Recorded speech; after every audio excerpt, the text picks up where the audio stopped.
E aí galera, sejam todos muito bem-vindos à Terra de Veracruz, seu canal BR de animações internacionais. E hoje eu vou explodir a sua mente porque talvez eu tenha tido a melhor teoria do que existe fora da torre que alguém já tenha feito. E tudo que eu vou falar nesse vídeo tem base naquilo que o CEO já disse, que é verdade e está confirmado. Então aqui a gente só vai trabalhar com fato, rapaziada. Aqui é fato. Então vamos lá, rapaziada. Primeira coisa que a gente tem que entender é que o CEO já disse do lado de fora da torre. Vamos organizar as informações que a gente tem e vamos falar ela de um jeito que fique simples e fácil de você entender, beleza? Vamos lá. Primeira coisa que a gente sabe do lado de fora da torre é que o que existe lá não é Shinsu, mas sim ar. O próprio CEO falou isso. Então o que existe fora da torre é ar. A segunda coisa que nós sabemos sobre as pessoas de fora da torre é que elas são menores do que as pessoas de dentro da torre, porque o Shinsu faz com que as pessoas fiquem maior. Pra você ter uma noção, se eu me lembro bem, a altura do Ban dentro da torre é de 1,70 m, ou seja, ele é muito alto. Pra altura das pessoas aqui no nosso mundo médio, ele já é alto, ou seja, as pessoas de fora da torre são menores do que as pessoas de dentro da torre. Essa é a segunda coisa que nós sabemos sobre o lado de fora. A terceira coisa que nós sabemos é que, basicamente do lado de fora da torre, existem várias raças, não igual talvez dentro da torre, mas existem raças lá de fora que são diferentes. Por que a gente sabe disso? Se a gente analisar os chefes de família, a gente vai ver que, por exemplo, Zahard, ele parece muito um ser humano, mas ele não é bem humano. Os chifres que ele tem no pescoço já mostram isso. Não existem seres humanos que têm chifres na parte do pescoço, nem mesmo chifres que podem ser usados como arma. Isso não é normal no ser humano. Se você analisar os outros chefes de família, por exemplo, Lopobia, que tem, pelas imagens, orelhas de gato ou de cachorro, sei lá, mas ele tem orelhas de animal. Ou seja, ele não é 100% humano. E o que a gente pode tirar de conclusão disso é que fora da torre existem outras raças além dos seres humanos. Só que provavelmente igual à torre, os seres humanos são a maioria das raças e provavelmente as mais dominantes são de seres humanos. Beleza? Agora vamos para o nosso terceiro ponto. Nós sabemos que quando Zahard entrou dentro da torre, ele basicamente entrou carregando armas. Armas essas que depois foram derretidas e usadas para fazer a série dos 13 meses. Só que as armas que ele trouxe eram armas diferentes daquelas que existiam dentro da torre, porque do lado de fora existe ar, como eu já disse, e as armas que são feitas por ar não se adaptam bem para o Shinsu. Então teve que haver essa mudança de armas que eles usavam. Então vamos analisar isso. Zahard entrou com armas.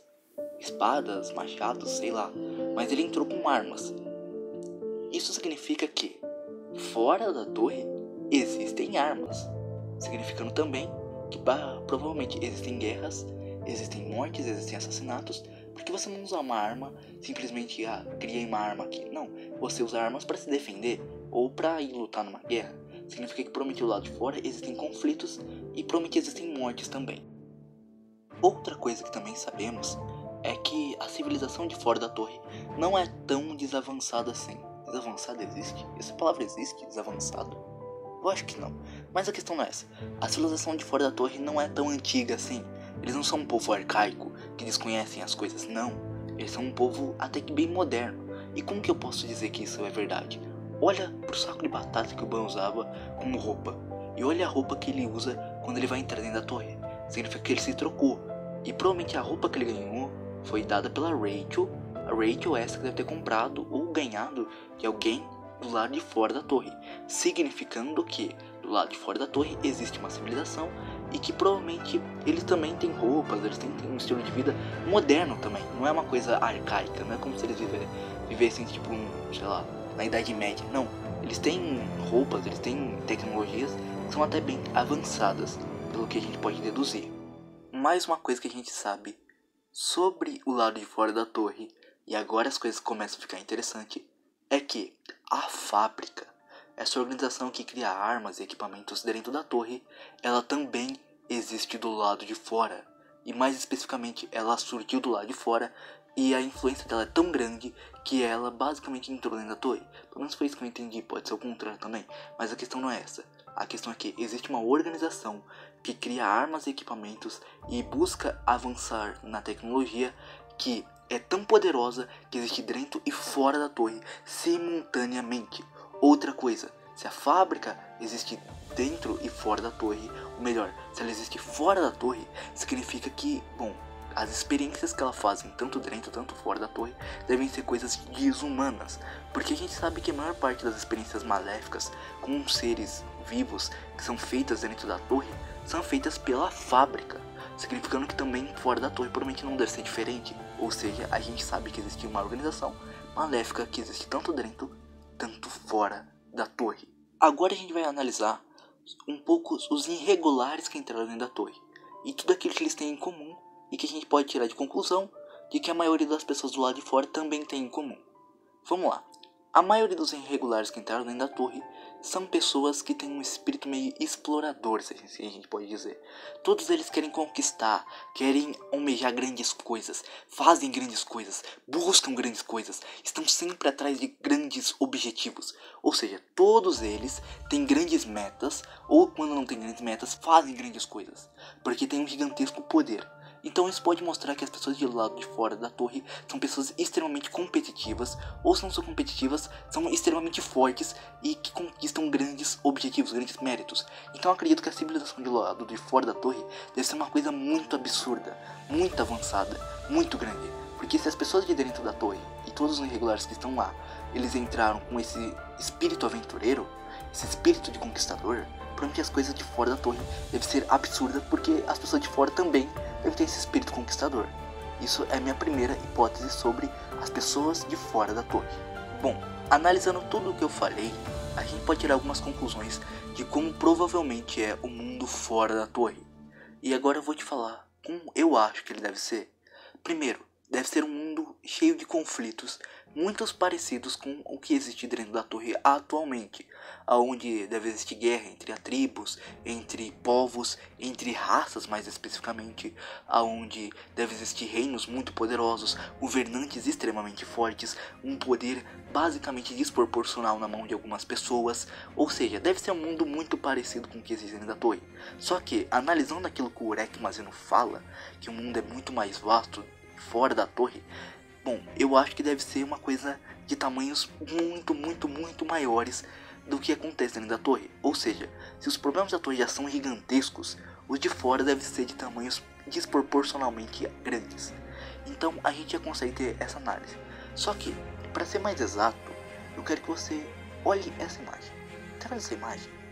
Essa é a imagem que tem na caverna do Ban. Tá vendo esse símbolo? Não é exatamente o símbolo de Zahard? O que isso pode significar? E por que eu tô falando isso aqui do nada? Bom, eu falei que existem grandes poderes, grandes forças e tal. Eu acho que pelo menos aonde o Ban tava, ou provavelmente de onde Zahard e as grandes famílias saíram, acredito eu que o governo desse lugar seja basicamente muito parecido com o governo de Zahard. Só que, para ser mais exato, devem existir 3 reis.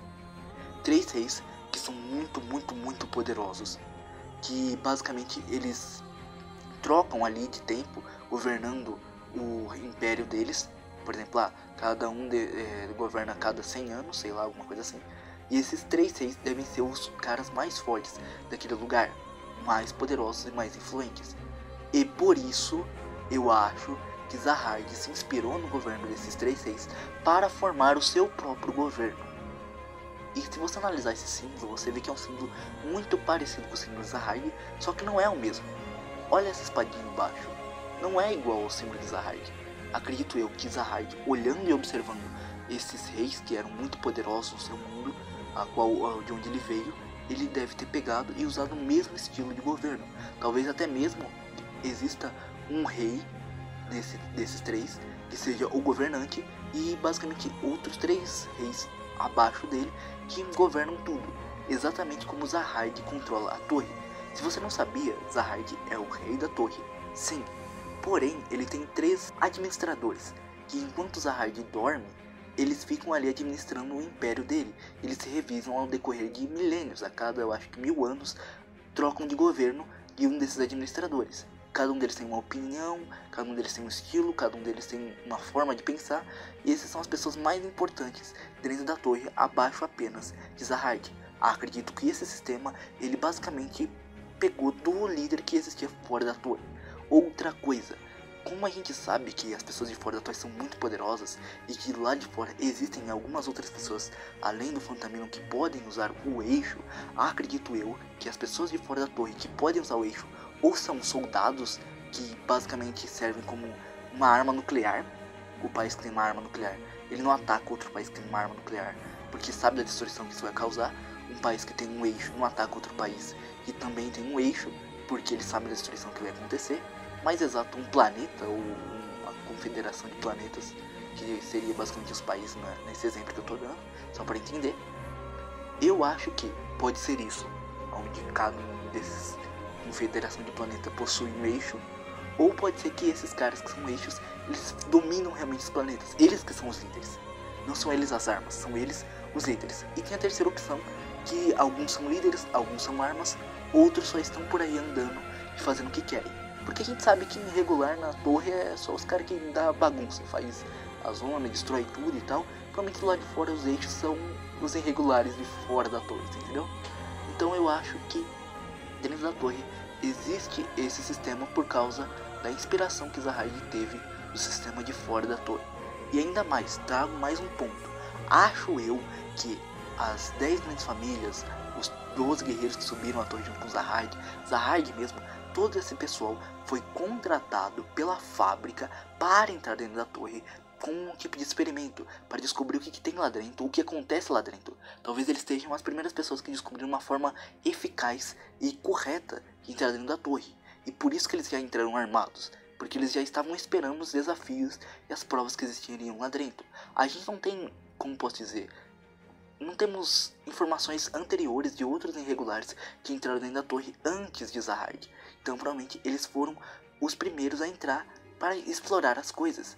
Ou seja, basicamente acredito eu que a fábrica do lado de fora que enviou Zahard e seus aliados para dentro da torre para explorarem e descobrirem o que está acontecendo lá dentro. Ou talvez para descobrir se através dessa torre estranha eles conseguem desenvolver o eixo. Talvez eles perceberam que aquele lugar tem alguma propriedade mística, algum poder único, e talvez eles pudessem usar aquilo ali para desenvolver uma forma eficaz de criar o eixo em qualquer pessoa. Talvez esse seja o verdadeiro objetivo de Zahard ao entrar dentro da torre, objetivo esse que há muito ele já se esqueceu. Por fim, existem outros segredos e outras teorias que a gente pode fazer deduzindo sobre o que eu falei, de como existe um mundo fora da torre. Por exemplo, por que o Orecmas entra dentro da torre? Por que o Phantaminion fez o que fez? Por que o Enryu entrou dentro da torre e matou um administrador? Tantas outras teorias que a gente pode fazer, mas a questão é que Torf God é um universo tão grande e tão rico que eu quero que continue a crescer, que mais pessoas conheçam essa história, mais pessoas leiam, mais pessoas assistam, mais pessoas venham conhecer o quão vasto esse universo é. Então, por favor, compartilhe esse vídeo, se inscreve no meu canal, vai ter muito mais vídeos sobre Torf God, deixa o like, comenta aí o que você achou dessa teoria. Muito obrigado pelo seu visu, que você possa continuar vendo nossos vídeos, tem muitos vídeos bacanas aqui. Valeu, até o próximo vídeo, tchau, fui!